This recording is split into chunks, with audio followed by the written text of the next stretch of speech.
Assalamu alaikum Kırgız el. Uqdum men, uqdum. Bарын uqdum. Kommentariylerde okudum. Bravo вышка дейсиңер силер. Ава, жазагыла. Молодецсиңер, ава жазагыла. Кишилер үй жок болуп турса, акчасы жок, жумушу жок, эчтеке жок, отурат. Силер бровой вышка дейсиңер. Силерчи биринчи элге жардам берип туруп, анан бровой вышка жазайсызбы, эмне жазайсызбы, жаза бергиле. Анан эмне деп айтайын деп аткам силергечи. Силер ал жазып алыпчы, эмне ошо 100 бирдемке үй беле ошо вышканын үстүнө жашамак беле. Балдар ошо вышканын үстүнө барып окуйт да. Эркектер ошол жака барып иштейт да. Аялдар ошо вышканын үстүнө тамак жасайт да. Силер биринчи үйлөрүн жасап бергилечи, анан вышканы ойлонгулачы.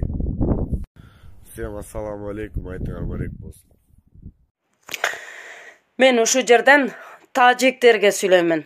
Которуп койсоңуздар да болот, бирок орусча жакшы жетпей калат экен.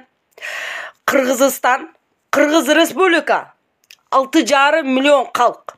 Бирок 40 миллион, 50 миллион адамга күчү жете турган духу бар. Кыргызстандын калкы аз деп эле басын тебербегиле.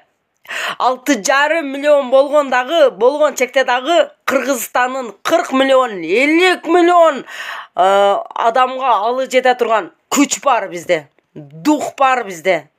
Биз ата бабаларыбыздан эч качан жеңилген эмеспиз. Жеңип келгенбиз. Кыргызстандын тарыхы бар. Кыргызстандын духу бар. Духун эч качан Кыргызстан түшүргөн эмес.